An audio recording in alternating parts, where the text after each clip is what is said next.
பெரும்பாலும் மரணம் ஏன் நிகழ்கிறது அப்படிங்கிற கேள்விக்கு பலரும் கொடுக்கக்கூடிய விடை அப்படின்னு பார்த்தோம் அப்படின்னா, நமக்கான வேலை முடிந்தால் அந்த மரணமானது இவ்வுடலுக்கு ஏற்படும் அப்படிங்கிறது தான் அதற்கான பதிலாக இருக்கும். இவ்வுடலுக்கு ஏற்படும் அப்படிங்கிறது பொதுவா நம்ம ஒரு புரிதல் இருக்கணும். இந்த பிறப்பு நாம் கேட்டு கொடுக்கப்பட்டதா அப்படிங்கிற ஒரு கேள்வி, இந்த இறப்பு அப்படிங்கிறது நாம் தீர்மானிப்பதா அப்படிங்கிற ஒரு பெரிய கேள்வி. இந்த ரெண்டுக்குமான விடை ரொம்ப சூக்ஷ்மமானது. இது தெளிவாக புரிந்து கொண்டால் அந்த ஞானம் அப்படிங்கிற ஒரு விஷயத்தை நோக்கி நம்ம பயணிக்க ஆரம்பிப்போம். பொதுவாகவே தெரிஞ்சுக்குங்க, இறைவன் ஒரு படைப்பை கொடுத்திருக்கிறார். அதாவது ஒரு வாழ்க்கையை நமக்கு இந்த மனித பிறவியாக கொடுத்திருக்கிறார் அப்படின்னா அதே பெரிய வரம். எல்லா உயிருக்கும் அது கிடைக்கவில்லை. ஏன்னா சிந்திக்கக்கூடிய, ஒரு உள்ளார்ந்து உணரக்கூடிய, எல்லா விதமான ஆற்றல்களையும் உள்ளடக்கிய ஒரு உடலை கொடுத்து அந்த உடலுக்குள் இந்த உயிரை பொறுத்து இங்கு அனுப்பியிருக்கிறார் அப்படின்னா அதை நாம் எவ்வாறு கையாள வேண்டும் என்பதும் கூட ஒரு திறமைதான். அந்த திறமை அனைவருக்கும் கிடைக்கின்றதா அப்படின்னா கண்டிப்பா கிடையாது. வாழ்க்கையை வீணாக்கி கொண்டு இருப்பவர்களையும் நாம் பார்த்து கொண்டுதான் இருக்கின்றோம். அப்ப இத எப்படியெல்லாம் தனக்கு சாதகமாக அல்லது இறைவன் கொடுத்த இந்த வாய்ப்பை எப்படியெல்லாம் பயன்படுத்துகிறார்கள் அப்படின்னு பார்த்தா, அந்த மூச்சு காற்று அப்படின்னு சொல்லக்கூடியது, இந்த பிராணன் அப்படின்னு சொல்லுவாங்க இல்லையா, அதனுடைய ஓட்டத்தை கண்காணித்து அதன் மூலமாக யோக பயிற்சி செய்து யோகத்திலே இந்த உடல் அழியாமல் செய்கின்ற வித்தையையும் சில பேர் செய்வார்கள். இந்த உடலிலிருந்து நீங்கி இந்த பிரபஞ்சத்துடன் கலக்கக்கூடிய ஆற்றலையும் சில பேர் பெறுகிறார்கள். இந்த உடலுக்குள்ளே இருந்து பக்தி மார்க்கத்திலே இறைவனை புகழ்ந்து பாடி அவரையே எண்ணி அனுபவித்து வாழ்கின்ற ஆத்மாக்களும் நிறைய பேர் இருக்கிறார்கள். எல்லாமே சிவபெருமான் தான் என்று உணர்ந்து கொண்டு செய்கின்ற எல்லா விஷயமும் இறைவனால் நிகழ்பவையே அப்படின்னு எல்லாத்தையுமே இறைவன் பாதத்துல கொடுத்துட்டு தன் வாழ்க்கையை அப்படியே ஒரு பயணியாக கவனித்து வாழ்பவர்கள் ஒரு சிலர் இருப்பார்கள். சில பேர் இந்த உடல் கிடைத்ததே பெரிது, இதிலே இறைவன் எனக்கு கொடுத்த வாய்ப்பாம் எல்லா விதமான ஆலயங்களையும் புதுப்பிப்பது அப்படின்ட்டு சில பேர் வாழ்க்கை தொடர்வார்கள். சில பேர் அந்த பக்தி மார்க்கத்தில் இருந்து கொண்டு இறைவனை எண்ணி எண்ணி உருகி கொண்டிருப்பார்கள். இதுல நம்ம எந்த வகையில் இருக்கின்றோம் அப்படின்னு யோசிச்சு பாருங்க. இதையும் தாண்டி பல பேர் பயனுள்ளதாக தனது வாழ்க்கையை பயன்படுத்தி கொள்கிறார்கள். ஏன்னா கொடுக்கப்பட்ட வாழ்க்கை அப்படிங்கிறது உண்மை. நம்ம கண்ணை முழிச்சு பார்க்கிறோம், இந்த இடத்துல ஒரு வெளிச்சம் தெரியுது அப்படிங்கும் போது நம்ம வாழ்ந்து கொண்டு இருக்கிறோம் என்பது உண்மை. இதுல மாற்று கருத்து இல்லை. முற்பிறவி இருந்ததா, இனிமேல் ஒரு பிறவி இருக்க போகிறதா, இது எல்லாமே நமக்கு கண்டிப்பா தெரியாது. நாம் செய்த கர்ம வினைகளாக இருக்கலாம், நாம் பெற்ற கர்ம வினைகளாக இருக்கலாம். இதன் காரணமாக இன்னொரு பிறவி வரலாம், வராமல் போகலாம். முன்னொரு பிறவி இருந்திருக்கலாம், இல்லாமல் போகலாம். எல்லாம் இறைவனுக்கே சமர்ப்பணம். ஆனா ஒரு விஷயத்தை தெளிவா தெரிஞ்சுக்கணும், இருக்கின்ற பிறவி உண்மை, இப்ப வாழ்கின்ற பிறவி உண்மை. இதிலே மகிழ்ச்சியாக வாழ வேண்டும், பிறரை மகிழ்வித்து வாழ வேண்டும். இது ரொம்ப முக்கியமான விஷயம்.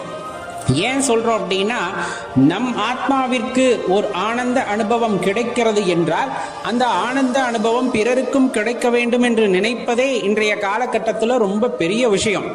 அவ்வாறு அவர்களுக்கு கிடைப்பதற்கான வழிவகைகளை காட்டுகின்றோம் என்றாலும் அது அதனினும் சிறப்பாகவே கருதப்படும் அப்படின்னா அதுல எந்த சந்தேகமும் நீங்கள் கொள்ள வேண்டாம். அப்ப நம்ம பிறருக்கு வழிகாட்டுதல் அப்படிங்கிறது ரொம்ப அவசியம். இன்றைய காலகட்டத்தில் நம்ம தெளிவா தெரிந்து கொள்ள வேண்டிய விஷயம், மரணம் அப்படின்னா என்ன அப்படின்னா தன்னுடைய சுயத்தை இழப்பது அப்படின்னு வச்சுக்கலாமா, தான் யார் என்பதை மறந்து கிடத்தல். அப்ப தினம் தினம் நாம் ஒரு மரணத்தை எதிர்கொள்கின்றோம். தினமும் தூங்கி எந்திரிக்கிறப்ப பார்த்தீங்க அப்படின்னா அது ஒரு தற்காலிக மரணத்தை நாம் எதிர்கொள்கின்றோம். எதற்காக அந்த மரணத்தை இறைவன் கொடுக்கின்றார்? மரணத்தை பழகிக்கொள் என்பதற்காக. இப்ப தினமும் தூங்குவதற்காக யாரேனும் பயப்படுவோமா அப்படின்னு கேட்டா கண்டிப்பா கிடையாது. நல்லது தானே, கொஞ்ச நேரம் தூங்கி எந்திரிக்கிறோன்னு நாம கேட்டு போய் தூங்கி எந்திரிச்சு வருவோம். ஆனா நிரந்தர உறக்கம்னு ஒண்ணு வரும் இல்லையா, அதை பார்த்தா பயப்படாதவங்க யாருமே இருக்க மாட்டாங்க. உனக்கு நாளைக்கு மரணம் நிகழப் போகின்றதுப்பா அப்படின்னு யாராச்சும் சொல்லி அது நடக்கிற மாதிரியான உணர்வு உங்களுக்குள்ள ஏற்பட்டா அது நிம்மதியான வாழ்வா இருக்குமா அப்படின்னா கண்டிப்பா கிடையாது. இப்ப எப்படி நீங்க உறக்கத்தை எதிர்கொண்டீர்களோ அதே போல இந்த மரணத்தையும் எதிர்கொண்டுதான் ஆக வேண்டும். அதுல மாற்று கருத்தே இல்லை. ஏன்னா ஒருவர் பிறந்து விட்டார் எனில் அவர் இறப்பது அப்படிங்கிறது இயற்கையின் நியதி. இறைவன் படைத்த படைப்பும் அவ்வாறே. நமக்கு ஒரு உடலை திடகாத்திரமான உடலை கொடுத்திருக்கார். அந்த உடலுக்குள்ள அற்புதமான உயிரை வைத்திருக்கின்றார். அந்த அற்புதமான உயிரை வைத்துக்கொண்டு நாம் என்னவெல்லாம் செய்ய வேண்டுமோ, நாம் என்ன காரணத்திற்காக இவ்வுலகத்திற்கு வந்தோமோ அவை அனைத்தையும் அறிந்து கொண்டு அவ்வினைகளை நாம் ஆற்ற வேண்டும். இறைவனின் திருக்கூத்தை காண்பதற்கு முயற்சி செய்தல் வேண்டும். தாம் யார் என்பதை உணர்ந்து கொள்வதற்கான அந்த ஒரு முனைப்பில் ஈடுபட வேண்டும். இவை யாவும் செய்ய வேண்டும்.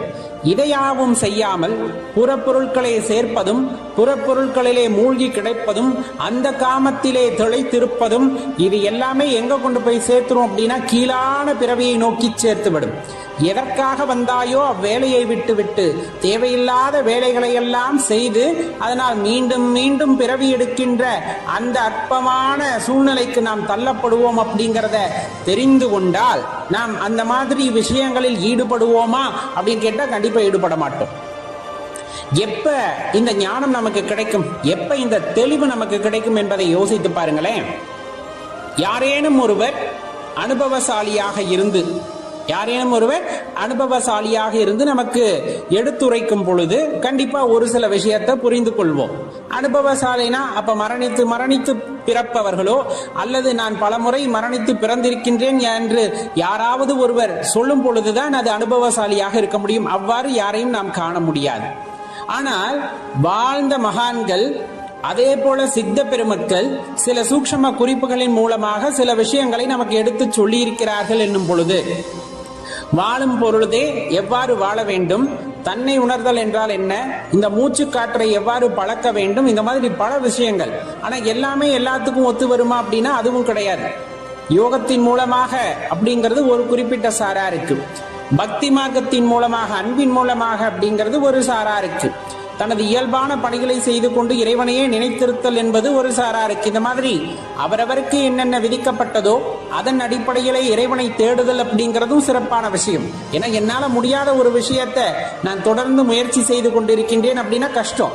எனக்கு எது கைவரப்பெற்றதோ, எனக்கு எது அனுகூலமாக தெரிகிறதோ அதனை தொடர்ந்து செல்கின்றேன், இறைவனை உணர்கின்றேன் அப்படிங்கும் போது அது மிகவும் சிறப்பான விஷயமாக இருக்கும். அப்ப நம்ம செய்கின்ற முயற்சி அப்படிங்கிறது மரணத்திற்கு முன்னே மரணத்தை எதிர்கொள்கின்ற ஆற்றலை கொடுக்க வேண்டும். அதுதான் ஞானம் அப்படின்னு சொல்லக்கூடியது. நாளைக்கு மரணம் வரப்போகிறது அப்படின்னா அதை மகிழ்ச்சியோடு எதிர்கொள்கின்ற ஒரு சூழ்நிலை நமக்கு வாய்க்க பெறுகிறது, அல்லது அந்த மனமானது நமக்கு கிடைக்கின்றது அப்படின்னா அதை விட அற்புதமான தெளிவு அப்படிங்கிறது இந்த உலகத்துல வேறு எதுவுமே கிடையாது. அது எப்ப வரும்? பிறப்பும் இறப்பும் இயற்கை, இது யாராலும் தவிர்க்க முடியாது. நானாக இருந்தாலும் சரி, நீயாக இருந்தாலும் சரி, கால நியதி தத்துவத்தின் அடிப்படையிலே நான் வந்த காலம் முடிந்து விட்டது என்றால் நான் மீண்டும் திரும்ப வேண்டும் அப்படிங்கிற அந்த எண்ணம். அதே போல இந்த உடல் வலுவிழக்கிறது அப்படிங்கும் போது உயிர் உள்ள இருக்காது. பொதுவா உயிர் உள்ள இருக்காது. உடைஞ்சு போன குடிசையிலும் அது ரொம்ப இடிஞ்சு போன வீட்டிலும் நாம் தங்குவோமா அப்படின்னா கண்டிப்பா கிடையாது. அதை விட்டுட்டு வேற வீட்டை தேடி போவோம், இல்லைன்னா அதை இடிச்சுட்டு புதுசா கட்டுவோம். அதே போலதான் உடல் வலு அப்படிங்கிறது இருக்கு அப்படிங்கும் போது அதிலே நாம் தங்குவோம். அந்த உயிரானது தங்கும். உடல் வலுவிழக்கிறது அப்படிங்கும் போது அந்த உடலை விட்டு உயிர் நீங்கும். இது இயற்கை. இந்த இயற்கையை நாம் அப்படியே ஏற்றுக்கொள்ள வேண்டும். அவ்வாறு ஏற்றுக்கொள்ளக்கூடிய ஒரு மனப்பக்குவம் நாம் பெற்றுவிட்டோம் எனில் இந்த மரணத்தை தைரியமாக எதிர்கொள்ளலாம். ஆனால் அதற்கான புரிதல் அப்படிங்கிறது கண்டிப்பா அவசியமாகின்றது. ஏன்னா சொல்லும் போது எளிதில் சொல்லிவிடலாம், மரணத்தை எளிதில் அணுகுங்கள் அப்படின்னு சொல்லிடலாம். ஆனா அது இயற்கையா அல்லது அனுபவத்தில் வரும்போது ரொம்ப கடினமான விஷயம். அதற்கு ஞானம் அவசியம். அதற்கு ஞானம் என்பது அவசியம்.